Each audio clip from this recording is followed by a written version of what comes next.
کی بارگاہ میں ایک نابینا خدمت میں حاضر ہوئے، حضور کی بارگاہ میں ایک نابینا حاضر ہوئے اور اپنی بینائی کی شکایت کی۔ حضور نے فرمایا صبر کرو، دعا کرتا ہوں۔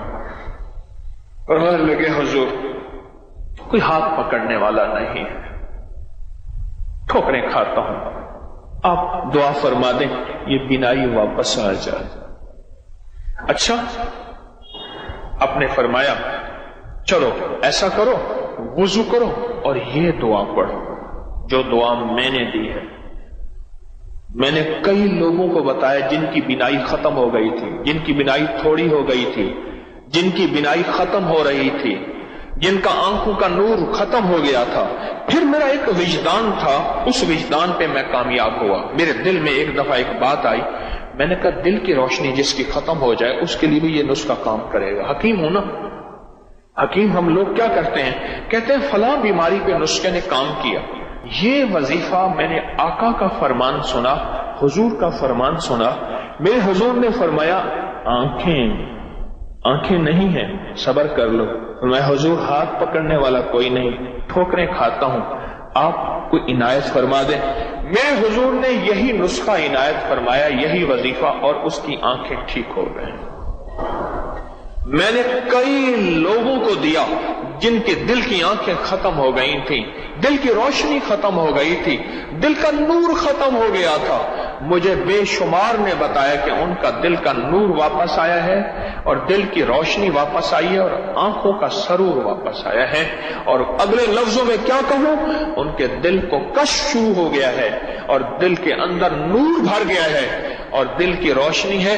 جب آنکھیں اندھی ہوں تو ڈنڈے اور سانپ کا پتہ نہیں چلتا، جب آنکھیں اندھی ہوں گڑھے کا آگ کا پتہ نہیں چلتا، جب آنکھیں اندھی ہوں تو پھر آگے دشمن دوست کا پتہ نہیں چلتا۔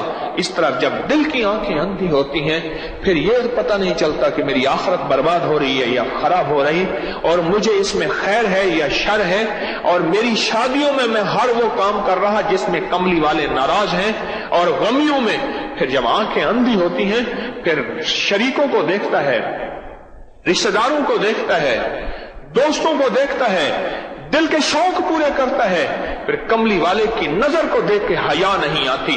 جب دل کی روشنی آ جاتی ہے پھر کملی والے کو دیکھتا ہے، حیا آ جاتی ہے، پھر آنکھیں بھی چھپ جاتی ہیں اور سارے تدبیریں، سارے رواج، سارے شوق ٹوٹ جاتے ہیں۔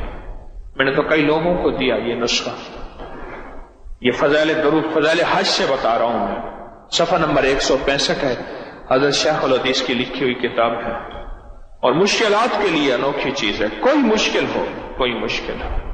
مسجد نبوی شریف میں پاکستان کا ایک بہت بڑا افسر تھا، میں نے اعتکاف کیا آخری عشرے کا مسجد نبوی میں، تو اعتکاف کے دوران انہیں پتہ چلا کہ طارق جو ہے وہ فلاں ستون کے ساتھ بیٹھا ہے، کوئی غالباً 18-19 سال پرانی کی بات ہے۔ تو میرے پاس آئے، مجھے تعارف کرایا، کہنے لگا بہت مشکل میں ہوں، اس وقت کی حکومت تھی، بہت اس حکومت کے زیر عتاب ہوں، اس وقت کا اقتدار جو تھا، اور مجھے بہت مشکل میں ہوں، بس میں نے آخرکار مدینہ کا رخ کیا ہے، اس کے علاوہ مجھے کوئی منزل اور راستہ نہیں ملا، تو میرے لیے دعا کریں۔ میں نے کہا یہاں حضور کے روضے کی طرف اشارہ کر کے میں نے کہا ان کے ہوتے ہوئے میں دعا کروں، میری کیا اوقات ہے، میری کیا اوقات ہے۔ ہاں میں آپ کو ایک چیز بتاتا ہوں، میں نے یہ وظیفہ بتایا، کہنے لگے مجھے لکھ کے دے دیں، میں نے لکھا اور یہ دیا، اور میں نے عرض کیا 2 نفل پڑھے اور گڑ گڑا کے یہ دعا مانگے، یا محمد انی اتوجہ بکا، یا محمد انی اتوجہ بکا الی ربک ان تقضی حاجتی۔ جب لفظ حاجتی بیان کریں تو دل میں اپنی حاجت بیان کریں، اپنا مسئلہ بیان کریں، اپنی مشکل بیان کریں، اپنی الجھن بیان کریں، اپنے مسائل بیان کریں۔ اللہم انی اسألک واتوجہ الیک بنبینا محمد صلی اللہ علیہ وسلم نبی الرحمہ، یا محمد سونا آپ تو محمد ایسے ہیں رحمت والے نبی ہیں، آپ کے در سے آ کے خالی جائے کوئی، یہ ہو سکتا ہے ہمیں بھی کوئی عنایت فرمائے۔ یا محمد انی اتوجہ بک، سند کے ساتھ، حدیث کی سند کے ساتھ یہ واقعہ موجود ہے، یہ غیر مستند حدیث نہیں ہے، کوئی گھڑا گھڑایا واقعہ نہیں ہے، کوئی قصہ نہیں ہے۔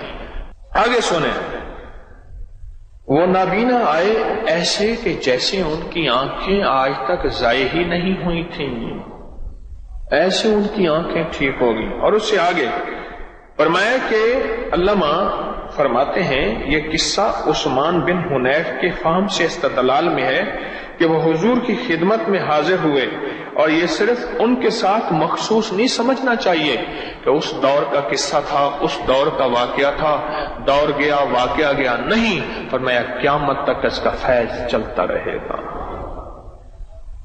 حضور کے وسیلے سے یہ فیض قیامت تک چلتا رہے گا، اور قیامت تک امت کو یہ نفع ملتا رہے گا۔